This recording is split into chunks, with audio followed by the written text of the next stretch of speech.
Magandang araw mga kabilog. Ito may pasyente tayo, Mio Sporty uli.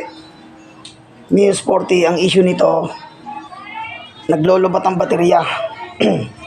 Ang baterya nito laging naglolobat. Ngayon, chinek ko siya. Pag sinususi mo siya, lagi siyang nakailaw ang stoplight.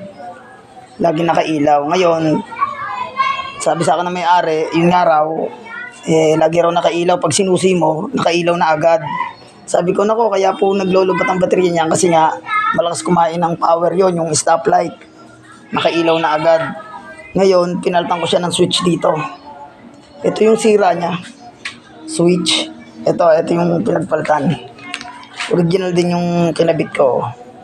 Original na brake switch. Ito yung luma niya. Lubog na Ayan. Ito yung pinalit ko bago. Pag sinusi mo siya, hindi na siya nailaw ngayon. Yung stoplight, hindi na nailaw. Yan. Tingnan natin yung hulihan, hindi na.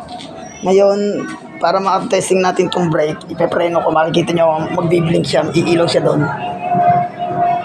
Yun. Yun. Nakita nyo? Yun, Yun. Yun. Yan. Okay na ang brake light switch niya. Tapos, napansin ko dito sa Mio Sporting to, yung kanyang ilaw rito sa headlight, pundi na.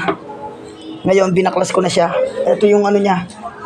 Yung Tapos, nung kinakalas ko, hindi ko makalas to. Yung pala malilagay, Yung pinakakuntel, nakita nyo itong pinakalabing to. Ayan, yung usle. Yan yung labing yan. Dapat yan itatapat nyo rito sa may halyok. Ayan may guide. Dapat doon nakatapat. Ngayon to, nung kinuha ko to na andito. Nakatapat doon, kaya pala hindi ko matanggal. Tsaka pundi na Pundi na yung headlight niya Sunog na sunog. Kaya hindi naman pinagawa.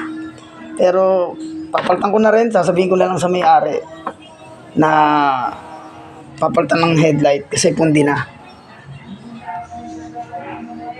Okay, update ko kayo. Okay mga kabilog, update ko kayo rito. Ngayon, pumayag na yung may-ari. Kinausap ko yung may-ari, pumayag na ang ipapalit dito sa headlight yung malakas daw. LED na siya para hindi malakas sa baterya. Ngayon, ikakabit na natin. Tapos, pakita ko na lang sa inyo, testingin natin. Okay? Okay mga kabilog. Itong Mio Sporty na to,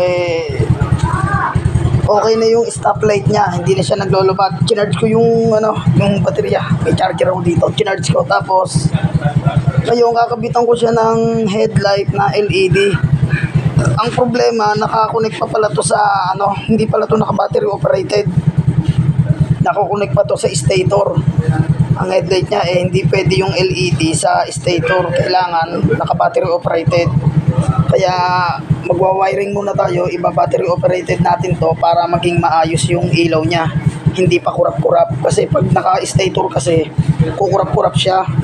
Kasi naka-stator nga. Ngayon, iba-battery operated natin para pag click mo, steady na siya na nakailaw. Hindi na siya stator drive. Battery operated natin to. Okay guys, update ko kayo. Magwa-wiring tayo. Okay mga kabilog, nag-wiring na tayo na i-battery operated natin. Ngayon, tetestingin natin. Susi natin. Yan. Ngayon pag susi, i-click ko tong park light. Yan, may park light na siya. Ngayon, tong headlight. Yun. Okay mga kabilog, tingnan natin high and low. Medyo malakas siya.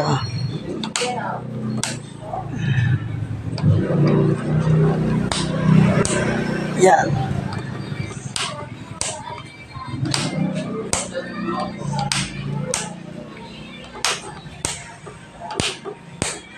Ayan, okay.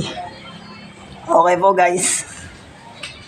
Kabit na po natin tong headlight and then tingnan natin kung malolobat pa siya o maglolo ko pa yung charging niya.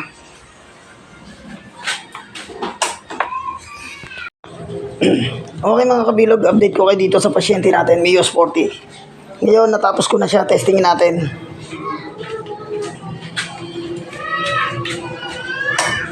Susi natin push start. Ikaw wala magbibideo ay ano ko lang.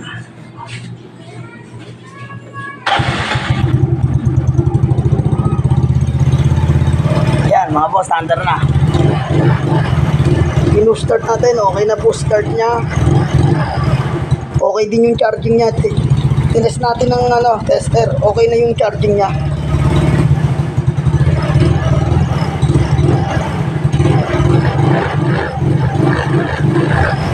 Okay, tingnan natin yung headlight, yung ginawa nating battery operated. Fog light, yung headlight, yung high and low, yung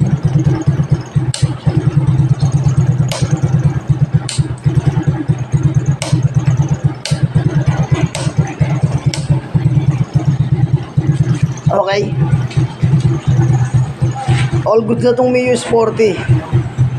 Salamat sa tiwala sa may-ari. Thank you sa lahat. Bye-bye.